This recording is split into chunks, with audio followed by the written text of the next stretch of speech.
ಶ್ರೀ ಗುರುಭ್ಯೋ ನಮಃ. ಹರಿ ಓಂ. ತಪೋ ವಿದ್ಯಾ ವಿರಕ್ತ್ಯಾದಿ ಸದ್ಗುಣೌಘಾಕರಾನಹಂ ವಾದಿರಾಜಗುರೂನ್ ವಂದೇ ಹಯಗ್ರೀವದಯಾಶ್ರಯಾನ್. ಶ್ರೀ ಗುರುಭ್ಯೋ ನಮಃ. ಹರಿ ಓಂ. ತನ್ನ ಮಕ್ಕಳಲ್ಲಿರುವಂತಹ ದೋಷಗಳನ್ನು ಮಾತ್ರ ಲಕ್ಷ್ಮೀದೇವಿ ಹೇಳಲಿಕ್ಕೆ ಪ್ರಾರಂಭ ಮಾಡಿದ್ದಾಳೆ. ಆ ಮಕ್ಕಳ ಹೆಸರನ್ನು ಹೇಳದೇನೆ ಯಾಕೆ ಹೇಳಲಿಲ್ಲ ಅಂತಂದರೆ, ಅವಳ ಮಕ್ಕಳು ಅಂತಂದರೆ ಎಲ್ಲರೂ ಕೂಡ ಭಗವಂತನ ಸೇವಕರು, ಭಗವಂತನ ಕಿಂಕರರು, ಭಗವದ್ಭಕ್ತರು, ವಿಷ್ಣು ಭಕ್ತರೇ. ಅಂದ ಮೇಲೆ ವಿಷ್ಣು ಭಕ್ತರು ಅಂದ ಮೇಲೆ ಬಾಂಧವ ವಿಷ್ಣು ಭಕ್ತಾಶ್ಚ ಅಂತ ಹೇಳಿದಂತೆ ವಿಷ್ಣು ಭಕ್ತರು ನನ್ನ ಬಾಂಧವರು ಅಂತ ಹೇಳಿಕೊಂಡಿದ್ದಾರೆ. ಅಂದ ಮೇಲೆ ಇಂತಹ ವಿಷ್ಣು ಭಕ್ತರ ದೋಷಗಳನ್ನು ನಾನು ಎಣಿಸೋದಿಲ್ಲ. ಎಣಿಸಿಬಿಟ್ರೆ ಏನಾಗ್ತದೆ, ನನ್ನ ಮಕ್ಕಳ ದೋಷಗಳನ್ನು ನಾನೇ ಹೇಳಿದಂಗೆ ಆಗ್ತದೆ. ಅದಕ್ಕಾಗಿ ನಾನು ದೋಷಗಳನ್ನು ಹೇಳ್ತೇನೆ ಹೊರತಾಗಿ ಅವರ ಹೆಸರನ್ನು ಹೇಳೋದಿಲ್ಲ ಅಂತ ಲಕ್ಷ್ಮೀದೇವಿ ತಾನು ಪ್ರತಿಜ್ಞೆಯನ್ನು ಮಾಡಿ ಒಬ್ಬೊಬ್ಬರ ಇನ್ನು ಮುಂದೆ ಒಬ್ಬೊಬ್ಬ ದೇವತೆಗಳ ದೋಷಗಳನ್ನು ಹೇಳ್ತಾ ಹೋಗ್ತಾಳೆ. ಆ ದೇವತೆಗಳ ಹೆಸರನ್ನು ನಾವು ತಿಳಿದುಕೊಳ್ಳಬೇಕಾಗಿದೆ. ಅದನ್ನು ಈ ರೀತಿಯಾಗಿ ವಾದಿರಾಜರು ಮುಂದೆ ತಿಳಿಸ್ತಾ ಇದ್ದಾರೆ. ಶೋಭಾನವೆನ್ನೀರೆ ಸುರರೋಳು ಸುಭಗನಿಗೆ, ಶೋಭಾನವೆನ್ನೀರೆ ಸುಗುಣನಿಗೆ, ಶೋಭಾನವೆನ್ನೀರೆ ತ್ರಿವಿಕ್ರಮರಾಯಗೆ, ಶೋಭಾನವೆನ್ನೀ ಸುರಪ್ರಿಯಗೆ ಶೋಭಾನೆ.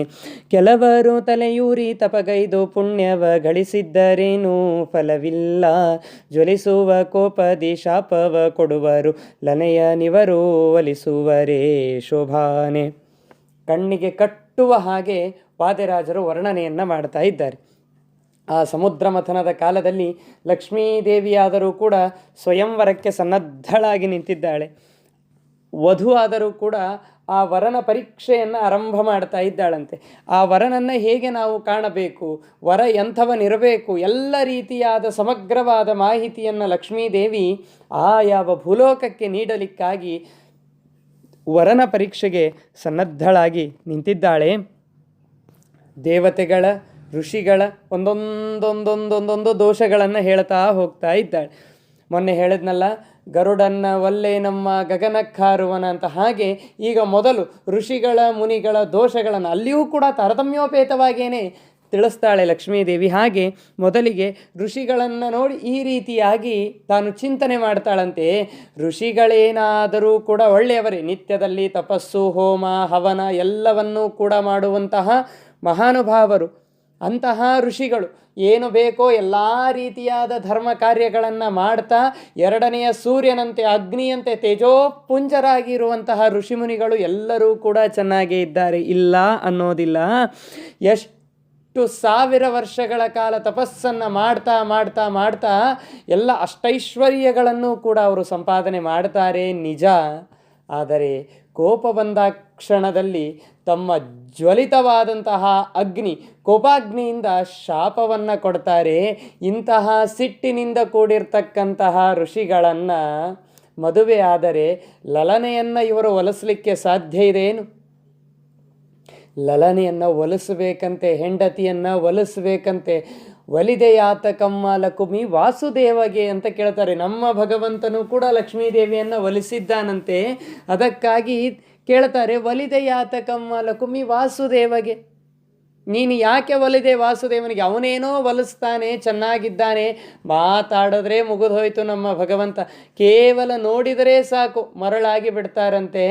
ಅಂತಹ ಭಗವಂತ ಇನ್ನು ಮಾತಾಡ್ತಾನೆ, ನಿನ್ನ ಜೊತೆಗೆ ಬೆರೀತಾನೆ ಅಂತಂದಾಗ ಅಂತಹ ಭಗವಂತನಿಗೆ ನೀನು ಒಲಿದಿದ್ದೇನೆ ಆಶ್ಚರ್ಯ ಅಲ್ಲ ಬಿಡು ಅಂತಂತಾರೆ. ಅಷ್ಟು ಶಕ್ತಿ, ಅಷ್ಟು ಕಾಂತಿ, ಅಷ್ಟು ಸೌಂದರ್ಯ ನಮ್ಮ ಭಗವಂತನಿಗಿದೆ. ಒಲಿದೆಯಾತಕಮ್ಮ ಲಕುಮಿ ವಾಸುದೇವಗೆ ಅಂದ ಮೇಲೆ ಆ ಹೆಂಡತಿಯನ್ನು ಒಲಿಸಿದ್ದೂ ನಮ್ಮ ಭಗವಂತನೇ. ಆದರೆ ಮುನಿಗಳೆಲ್ಲರೂ ಕೂಡ ಭಗವಂತನನ್ನು ಒಲಿಸಿಕೊಳ್ಳೋದು ಗೊತ್ತು, ಆದರೆ ಹೆಂಡತಿಯನ್ನು ಒಲಿಸಿಕೊಳ್ಳೋದು ಅವರಿಗೆ ಗೊತ್ತಿಲ್ಲ. ಸಿಟ್ಟು ಬಂದರೆ ಶಾಪವನ್ನು, ಹೆಂಡತಿಯಾದರೂ ಕೂಡ ಚಿಂತೆ ಇಲ್ಲ, ಸಿಟ್ಟು ಬಂದರೆ ಶಾಪವನ್ನು ಕೊಡ್ತಾರಲ್ಲ. ದೂರ್ವಾಸರಾಗಲಿ, ವಿಶ್ವಾಮಿತ್ರರಾಗಲಿ, ಗೌತಮರಾಗಲಿ ಹಲ್ಲೆಯನ್ನು ಇಡಲಿಲ್ವ? ರಾಮ ಬಂದು ಸ್ಪರ್ಶ ಮಾಡಿದ ಹಲ್ಲೆ ಮತ್ತೆ ಕಲ್ಲಿನಿಂದ ತಾನು ತನ್ನ ಜನ್ಮವನ್ನು ಪಡಿತಾಳಂತೆ. ಅಂತಹ ಶಕ್ತಿ ರಾಮನ ಪಾದದಲ್ಲಿ ಇದೆ. ಹಲವು ಕಾಲಗಳಿಂದಲೀ ಮಾರ್ಗದೀಶಿಲೆ ಶಾಪವ ಪಡೆದಿರಲು ಒಲಿದೋರ ಜದಿ ಪಾವನಗೈದು ಕರುಣದಿ ಶಿಲೆಯ ಬಾಲೆಯ ಮಾಡಿ ಸಲೋಹಿದ ಶ್ರೀಹರಿಯ ಎಂಥ ಪಾವನ ಪಾದವೋ. ಇಂತಹ ಭಗವಂತನ ಪಾದದ ಸ್ಪರ್ಶದಿಂದ ಮತ್ತೆ ಅಹಲ್ಯೆ ಆಗ್ತಾ ಇದ್ದಾಳೆ ಅಂದ ಮೇಲೆ ಇಷ್ಟೆಲ್ಲ ಮುನಿಗಳು ಋಷಿಗಳು ಎಲ್ಲರನ್ನ ಒಲಿಸಿಕೊಳ್ಳುವ ಶಕ್ತಿ ಇದೆ. ಆದರೆ ಹೆಂಡತಿಯನ್ನು ಒಲಿಸಿಕೊಳ್ಳುವ ಶಕ್ತಿಯಾಗಲಿ ಮತ್ತು ಆ ಸ್ಥೈರ್ಯವಾಗಲಿ ಅವರಲ್ಲಿ ಇಲ್ಲ ಅಲ್ವಾ. ಅದಕ್ಕಾಗಿ ನಾನು ಯಾವ ಋಷಿಮುನಿಗಳನ್ನು ಕೂಡ ಮದುವೆ ಆಗೋದಿಲ್ಲ ಎನ್ನುವ ನಿರ್ಣಯವನ್ನು ಲಕ್ಷ್ಮೀದೇವಿ ಕೊಡ್ತಾ ಇದ್ದಾಳೆ. ಕೆಲವು ಋಷಿಮುನಿಗಳು ತಲೆಯೂರಿ ತಲೆಯನ್ನು ಇಟ್ಟು ತಪಗೈದು ತಪಸ್ಸನ್ನು ಮಾಡಿ ಪುಣ್ಯವ ಗಳಿಸಿದ್ದರೇನು, ಪುಣ್ಯವನ್ನು ಗಳಿಸಿದ್ರೆ ಏನಾಗೋದು, ಏನೂ ಫಲವಿಲ್ಲ. ಅವರಿಗೆ ಪುಣ್ಯಕ್ಕೆ ಫಲ ಇದೆ. ಅವರು ಗಳಿಸಿದಂತಹ ಪುಣ್ಯದಿಂದ ಅವರಿಗೆ ಶಕ್ತಿ, ಸಾಮರ್ಥ್ಯ, ಆನಂದ, ಐಶ್ವರ್ಯ ಎಲ್ಲವೂ ಕೂಡ ಲಭಿಸ್ತದೆ. ಆದರೆ ಹೆಂಡತಿಯನ್ನು ಒಲಿಸಿಕೊಳ್ಳುವ ಫಲ ಅವರಲ್ಲಿ ಇಲ್ಲೇ ಇಲ್ವಲ್ಲ. ಏನು ಮಾಡಿದ್ರೇನ್ರಿ ಫಲಾನೇ ಇಲ್ಲ ಅಂತೇವಲ್ಲ. ಹಾಗೆ ಜ್ವಲಿಸುವ ಕೋಪದಿ ತಮಗೆ ಉಜ್ವಲವಾದಂತಹ ಕೋಪ ಏನಿದೆ ಆ ಕೋಪದಿಂದ ಶಾಪವ ಕೊಡುವರು, ಶಾಪವನ್ನೇ ಕೊಡ್ತಾರೆ. ಲಲನೆಯರ ಇವರು ಒಲಿಸುವರೆ, ಲಲನೆಯರನ್ನು ಸ್ತ್ರೀಯರನ್ನು ಅಂದರೆ ಹೆಂಡತಿಯನ್ನು ಇವರು ಒಲಿಸುವರೆ. ಇವರಿಗೆ ಒಲಿಸಲಿಕ್ಕೆ ಬರ್ತದೇನು, ಅದಕ್ಕಾಗಿ ಹೆಂಡತಿಯನ್ನು ಒಲಿಸೋದಿಲ್ಲ ಅಂದಮೇಲೆ ಇವರು ನನಗೆ ಬೇಡ ಎನ್ನುವುದಾಗಿ ಲಕ್ಷ್ಮೀದೇವಿ ನಿರ್ಣಯವನ್ನು ಕೊಡ್ತಾ ಇದ್ದಾಳೆ. ಕೆಲವರು ತಲೆಯೂರಿ ತಪಗೈದು ಪುಣ್ಯವ ಗಳಿಸಿದ್ದರೇನೂ ಫಲವಿಲ್ಲ, ಜ್ವಲಿಸುವ ಕೋಪದಿ ಶಾಪವ ಕೊಡುವರು, ಲಲನೆಯ ನಿವರು ಒಲಿಸುವರೇ ಶೋಭಾನೆ. ಎಲ್ಲ ಶಾಸ್ತ್ರಗಳೋದಿ ದುರ್ಲಭ ಜ್ಞಾನವ ಕಲ್ಪಿಸಿ ಕೊಡುವ ಗುರುಗಳು, ಬಲ್ಲಿದ ಧನಕ್ಕೆ ಮರುಳಾಗಿ ಇಬ್ಬರು ಸಲ್ಲದ ಪುರೋಹಿತಕ್ಕೊಳಗಾದರು ಶೋಭಾನೆ.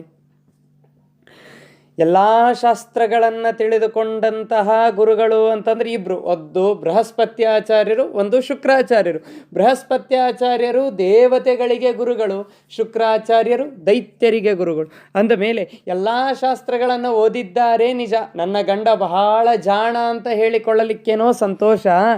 ಆದರೆ ಅವರವರ ಐಶ್ವರ್ಯಕ್ಕೆ ಮಾರು ಹೋಗಿ ಬೃಹಸ್ಪತ್ಯಾಚಾರ್ಯರಾಗಲಿ ಶುಕ್ರಾಚಾರ್ಯರಾಗಲಿ ಪೌರೋಹಿತ್ಯಕ್ಕೆ ಇಳಿತಾ ಇದ್ದಾರೆ. ವೈದಿಕ ಗಂಡನ ಒಲ್ಲೆ ನಮ್ಮ ಅಂತ ದಾಸರು ಅಂತಾರಲ್ಲ, ಅದನ್ನು ಲಕ್ಷ್ಮೀದೇವಿ ತೋರಿಸಿಕೊಟ್ಟಿದ್ದಾಳೆ.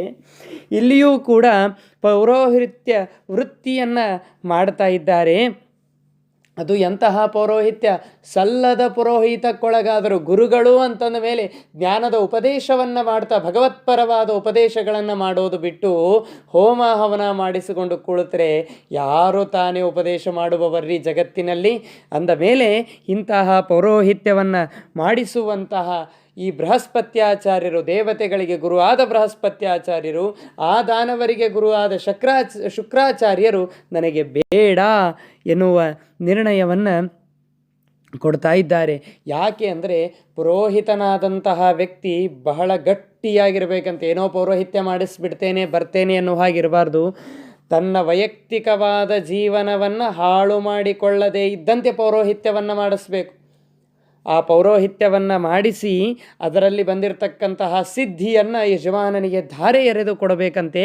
ಅಂತಹ ವ್ಯಕ್ತಿ ಮಹಾತ್ಮ ಅಂತ ಅನ್ನಿಸಿಕೊಳ್ತಾನೆ.